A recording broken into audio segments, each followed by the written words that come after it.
आपका खैर मकदम है। उत्तर प्रदेश के संभल पहुंचे कांग्रेस लीडर राशिद अल्वी ने मुतनाज़ा बयान दिया है। राशिद अल्वी ने बीजेपी की तरफ इशारा करते हुए कहा है कि जय श्री राम का नारा लगाकर आवाम को गुमराह करने का काम बीजेपी करती है। उन्होंने कहा कि ऐसे लोगों से होशियार रहने की जरूरत है। उन्होंने इस ताल्लुक से रामायण के एक इक्तिबास का भी हवाला दिया। एक धाम पे पानी पीते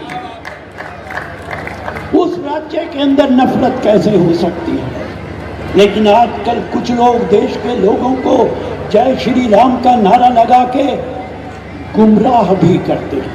ऐसे लोगों से हमें होशियार रहना चाहिए। मैं अपनी बात लंबी नहीं करना चाहता,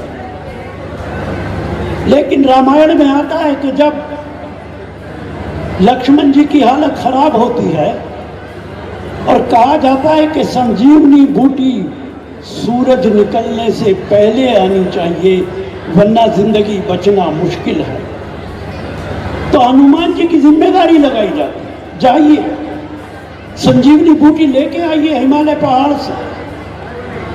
उधर रावण एक राक्षस को संत बना के भेज देता, उसे तो वक्त खराब करना था कि सवेरे से पहले संजीवनी बूटी आनी नहीं चाहिए।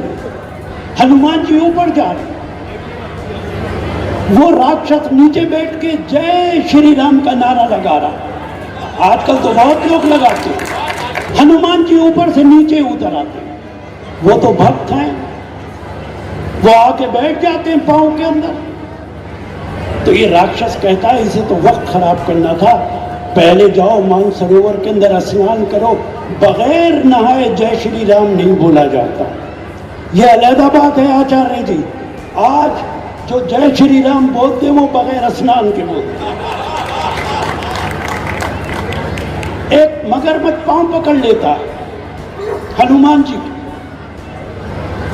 वो उसे किसी ने श्राप दिया था, वो एक अप्सरा थी।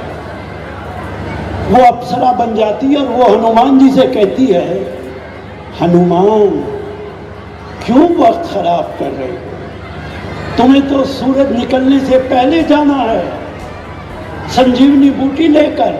और ये जो सामने बैठा है जय श्री राम कह रहा है मुनि नहीं, ये निश्चर घोरा, ये मुनि नहीं है, ये तो घोर राक्षस है।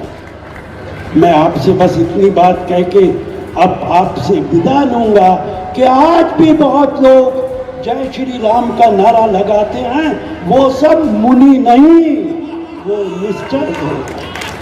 होशियार रहने की जरूरत है और देश के अंदर हमें ऐसा माहौल पैदा करना है जो राम राज्य के